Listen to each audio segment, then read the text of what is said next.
Good morning, students. Today we start history lesson 1. What, how and when. What is history? History refers to the study of past events that have already happened or considered to form our past. These events can be recent as just a day before and can be as old as tens of thousands of years ago. In this regard, it can be said that each of us has a history as each of us has past. It means history जो हमारे बीते हुआ जितना भी घटनाएं हैं, events हैं, उसी का जो है वर्णन किया गया है, उसी को हम जो है हिस्ट्री कहते हैं। आपने देखा होगा it can be those things, जो भी चीजें हमारी घटी हुई हैं, उन्हीं का जो वर्णन हम जो है आगे करते हैं या उसका जो ज्ञान ग्रहण करते हैं, उसे जो है हम हिस्ट्री कहते हैं। History is a fascinating subject. The study of past tells us how the people lived and dressed since time immemorial. History tells us the story of human growth and civilization. It can be regarded as a code of people, place, events of the past. These records are arranged in chronicle order. History does make us understand why, when, where and how certain events happen. You know, आप जैसा कि जानते हैं कि history जो है हमें ये समझाती है क्यों, कब, कहाँ और कैसे ये घटनाएं घटी।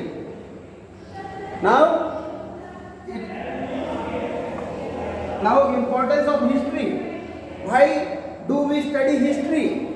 It is through the study of history that one gets to know about one's past and also cultural heritage of one's own country. Means history जो है से हमें ये नॉलेज मिलता है कि हमारा प्राचीन समय में हमारा जो कल्चर था देश का वो कैसा था। We also get to know about the demographic diversity of India. हम जो है डेमोग्राफिक डाइवर्सिटी की इंडिया की जो है जानते हैं। Different customs, people including festivals, dance form, musical styles, arts and crafts. हम कैसे फेस्टिवल मनाते थे, हमारे जो है लोग किस प्रकार के डांस करते थे, म्यूजिकल स्टाइल क्या था, आर्ट्स हमारी कला और क्राफ्ट किस प्रकार का था, ये सारी जानकारी, all these things we get knowledge from history. The growth and development of human society is the best study in the history. In the study of formation and evolution of society over the year is a big part of the study of history. Growth and development, किस प्रकार से जो है हमारे human being की जो है society में ग्रोथ हुई, ये भी हमें बहुत बड़ा हिस्सा है एक हिस्ट्री का जो हमें नॉलेज देता है। As we have seen about history not only tell us about the past events, जैसा कि आपने देखा कि हिस्ट्री सिर्फ जो है पास्ट इवेंट्स के ही बारे में नहीं बताती है, it also help us in understanding what was the cause for any particular event, कि पर्टिकुलर इवेंट जो भी घटना घटी उसका जो है क्या कारण रहा है, कॉज क्या था। History make us realise that the events of the past have their impacts both on the present and future. History दोनों ही पहलुओं के ऊपर जो है प्रभाव डालती है। इम्पैक्ट में इफेक्ट करती है प्रेजेंट और फ्यूचर के लिए। Thus, history is linked to every human being in one way or the other. इस प्रकार से हिस्ट्री जो है एक दूसरे को जोड़ती है। Our ways of life, what we eat, हम क्या खाते हैं, व्हाट वी वियर, हम क्या पहनते हैं, what we live, we speak, the language we speak, even the place we live in are connected to our past and so to history. In history, we will find answer to question likely why India was partitioned. Bharat का जो है विभाजन क्यों हुआ था, ये एक question है. इसका आंसर जो है हिस्ट्री बताती है. How kebabs and gulab jamun became a part of our menu and many more. We have thus seen many reasons why the study of history is important. Nevertheless, we can safely say that the most important reason lie in the fact that it helps us understanding ourselves. सबसे main effect इसका यही है कि हमें जो है अपने आप को समझने में ये मदद करती है. Make us understand our roots and important events of our lifes. हमारी जिंदगी के जितने भी पहलू हैं उन्हें समझने में बातों इसका जो है बहुत बड़ा योगदान है. So it can be argued this history links us to our past. यानी इसमें यह है, इसलिए it can be argued, ये तर्क दिया जाता है हमेशा that the history links us our past. History जो है हमें पीछे से अपने भूतकाल से इनके पास से जोड़ती है.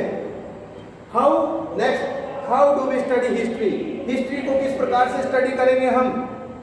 Means historian play an important role part in the study of past.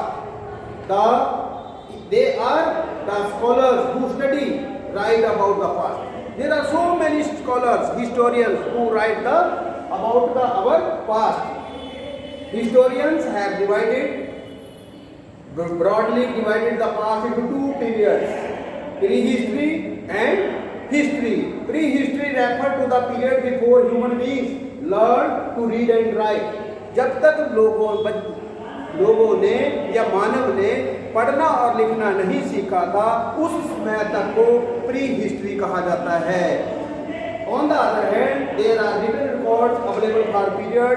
अब जो है रिटन रिकॉर्ड है दूसरी तरफ, जो कि रेफर टू एज हिस्ट्री, जो कि इतिहास में लिखा गया है. Hence the period after the invention of writing is termed as history. और जब से लिखना शुरू हुआ है और पढ़ना, राइटिंग एंड रीडिंग शुरू हुई, उसके बाद का जो इतिहास है या जो भी इवेंट्स घटित हुए हैं या लिखे गए हैं, रिकॉर्ड किए गए हैं, उन्हें हम हिस्ट्री कहते हैं. Now sources of history: archaeological sources and literary sources.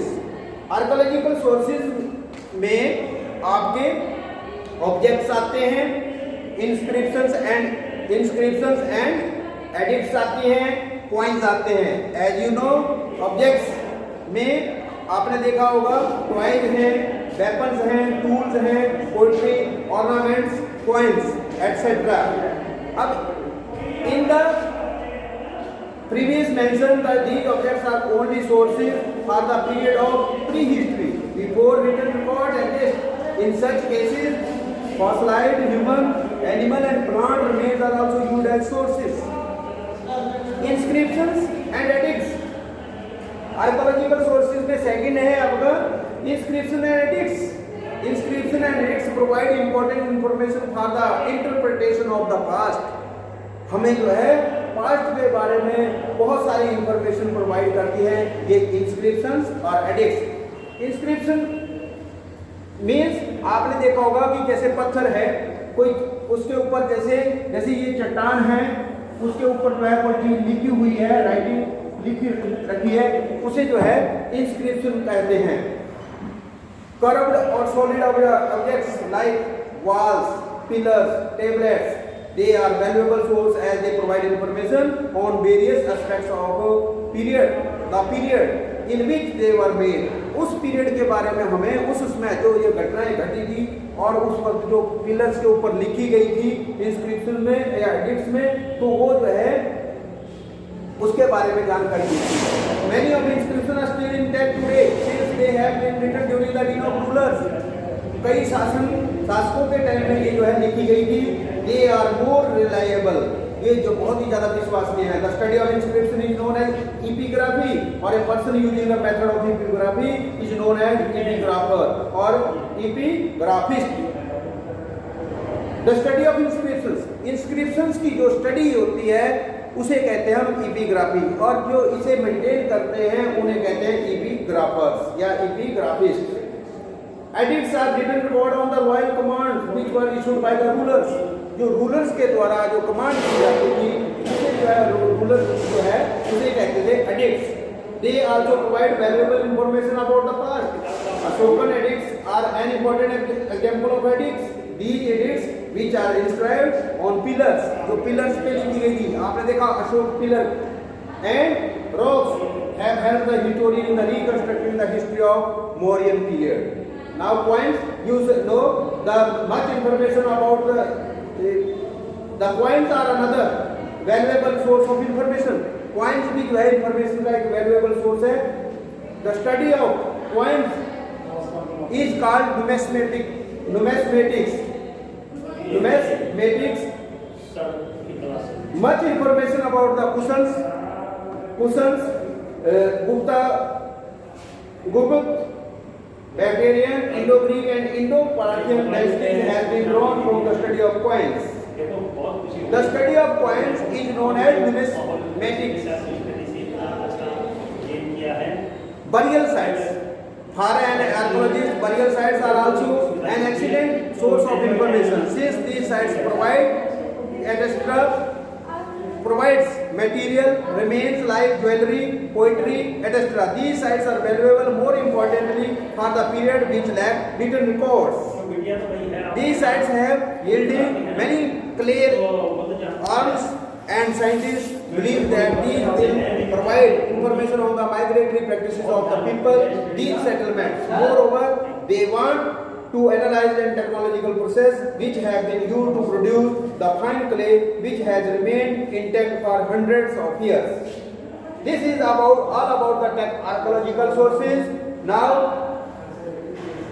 you have to read this lesson carefully and fill the book। After that I have sent you the solved exercise of this chapter, but now tomorrow we will start literary sources। That's all. Thank you।